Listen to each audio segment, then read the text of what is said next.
welcome to an art video.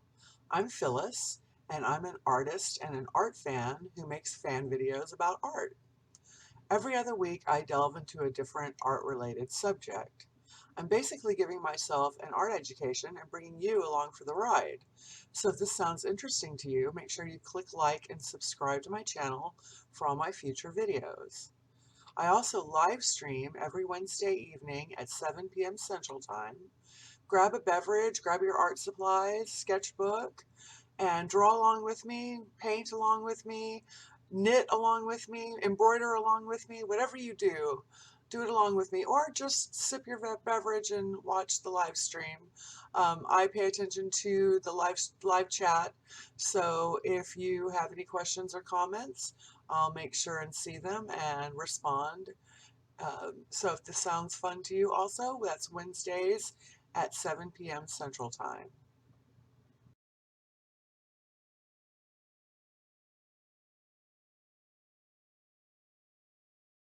I learned a little about the Renaissance in grade school. We mainly focused on the Italian Renaissance and touched on the lives of the whole Ninja Turtle crew. In college, I took an art history class, but it was ancient art history and basically went up to the Renaissance. I had no idea that there was a Northern Renaissance and that it had a superstar too.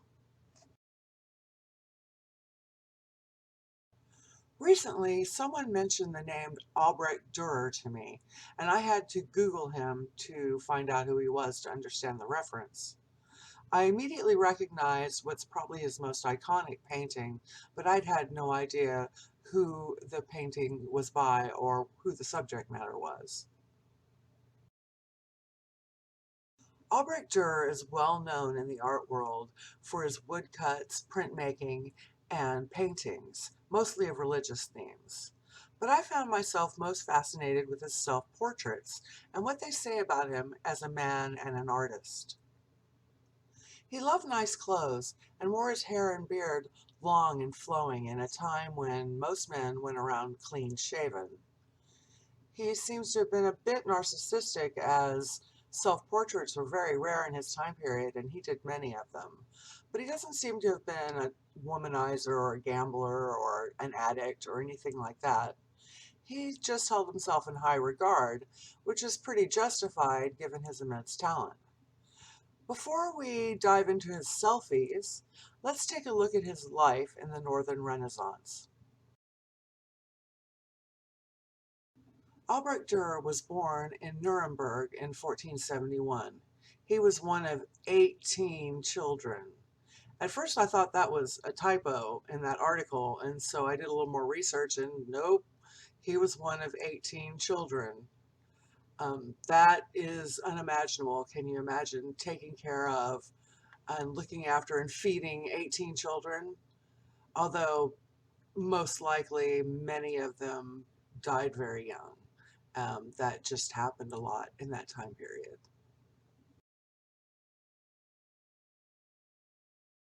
It's really a wonder that his parents had time to notice his potential at all. Albrecht was apprenticed to the elder Albrecht, his father, as a goldsmith, and he was expected to follow in his father's footsteps and become a goldsmith, as that was the family business.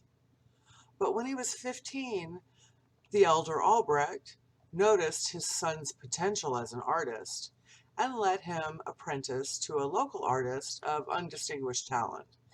There he learned painting, printmaking, and some copper engraving, and that started his lifelong journey with art.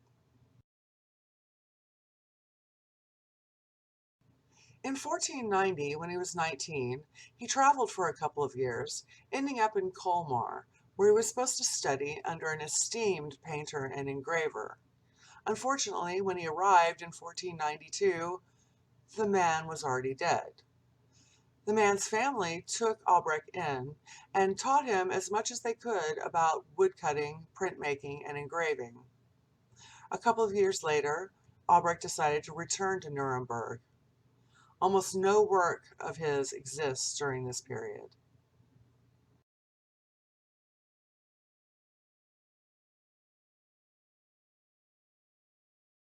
Upon his return in 1494, he found that a marriage had been arranged for him to the daughter of a local merchant. Agnes Durer ended up spending a great deal of her time as his wife, trying to sell his prints and encouraging his artistic career.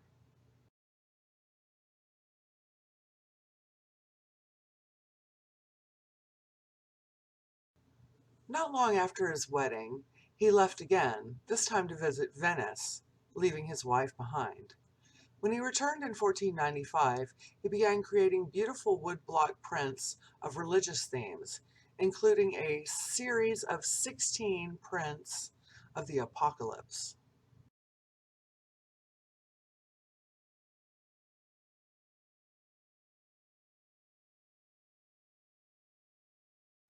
In 1500, an artist that Albrecht had met in Venice came to Nuremberg to visit him.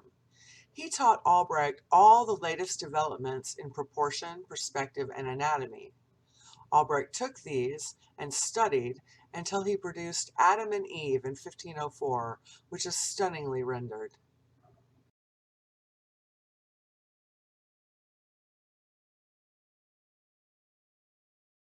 In 1505, he traveled to Italy again, ending up in Venice, where he stayed for a couple of years. He was given a valuable commission by the Church of St. Bartholomew, where he painted Feast of Rose Garlands.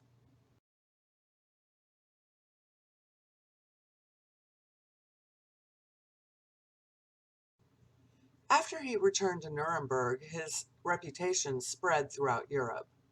He was in friendly communication with all the masters of the era and even exchanged drawings with Raphael. From 1507 to 1520, he created many paintings, drawings, etchings, and illustrations that are still considered masterpieces to this day. I particularly love his animal studies.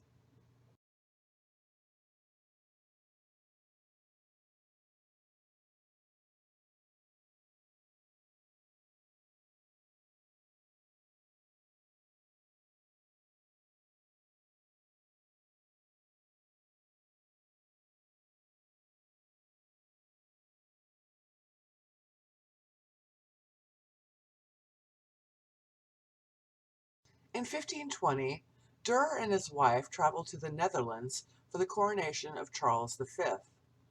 They then traveled Europe for a year until Albrecht came down with an illness, which afflicted him for the rest of his life, probably malaria.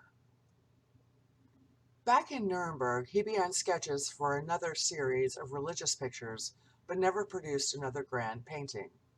He did a few portraits, some copper engravings, and prints, but he was focused on writing books about theory and had 2 books published. He was also rumored to have written some really bad poetry.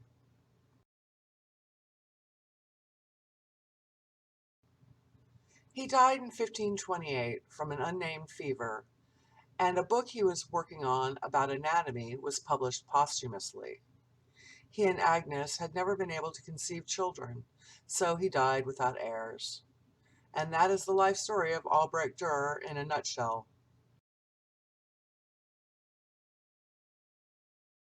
I'm pretty sure that most, if not everyone, watching this video has taken a selfie. It's very commonplace these days. In Albrecht Durer's time, self-portraits were very rare, and they were almost never signed by the artist. It was more commonplace for an artist to paint themselves into the background of a more elaborate painting, rather than create a piece where they were the main subject.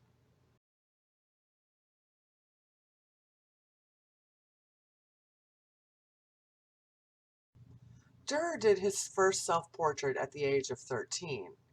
He used silver point, which is done by taking a silver, lead, or tin rod or wire and scratching it across a surface that has been primed or gessoed. It's pretty amazing for anyone to have made this self-portrait, but for a 13-year-old Albrecht to have scratched it out in silver point is pretty remarkable.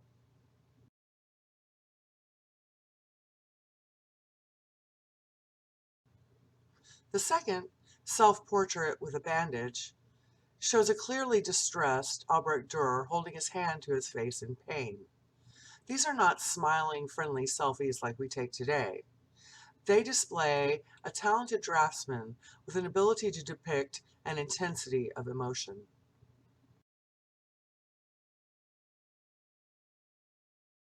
At age 22, he painted a portrait of himself in almost the exact same pose as the very first one. This time, he's a lovely young man with beautifully rendered collarbones and long, flowing blonde hair. The flower he is holding is rumored to be an aphrodisiac.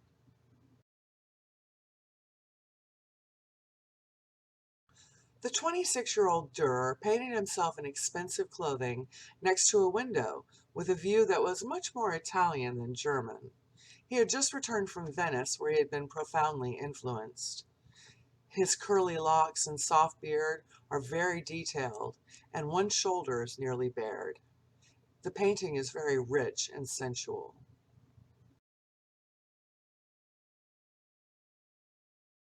In Albrecht Durer's time, 28 was considered the perfect age, when a human being, adult human being, was at their peak of physical beauty. When he was 28, Durer painted a magnificent self-portrait. In it, he is richly dressed, with one hand held up fondling the fur on his jacket. His hair is meticulously rendered, but it has been darkened. With the position of the hand and the way the hair has been darkened, and Christ was depicted with dark brown hair in Durer's time, it appears that Durer either painted himself as Christ or as Christ-like.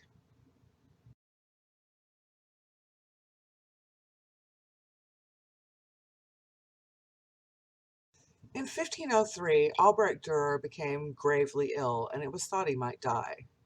At one point, though, he called for a mirror and studied his own gaunt, sickly face. Once he recovered, he painted Head of the Dead Christ, in which he drew his own face from memory from the mirror. This time, Albrecht Durer definitely portrayed himself as Christ.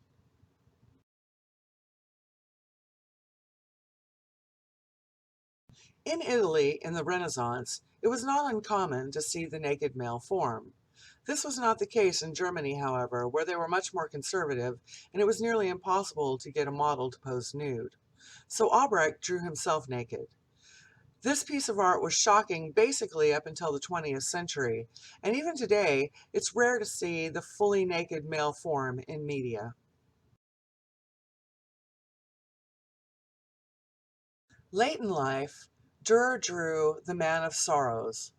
Once again, he depicts himself as Christ-like, but this time he is no longer young and beautiful. Now he is old, and age has touched him greatly, as have the hardships of life in the early 1500s.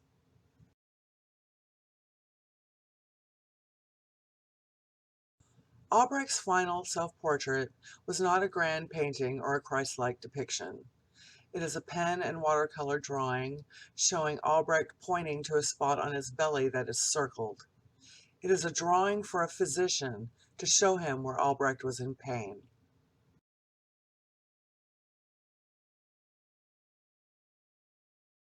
Albrecht Durer's final years were full of illness and sadness.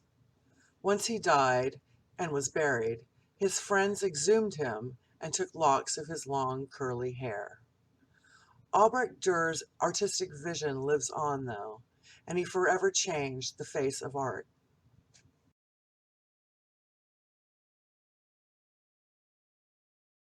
Thank you for watching this video. If you liked it, please do give it a thumbs up and subscribe to my channel. And don't forget that I release these videos about every other week, mostly on Saturdays, sometimes Sundays or Mondays if things go wrong. Um, that happens. Also, watch me on Wednesday evenings right here at 7 p.m. Central Time for live streaming. I'm only doing it for about an hour right now, but if people start watching, I'll go longer. So check it out and also give that a like. Giving people likes on YouTube really helps them with the algorithm. So thank you again. I love you and have a great day. 5, 6, 7, 8.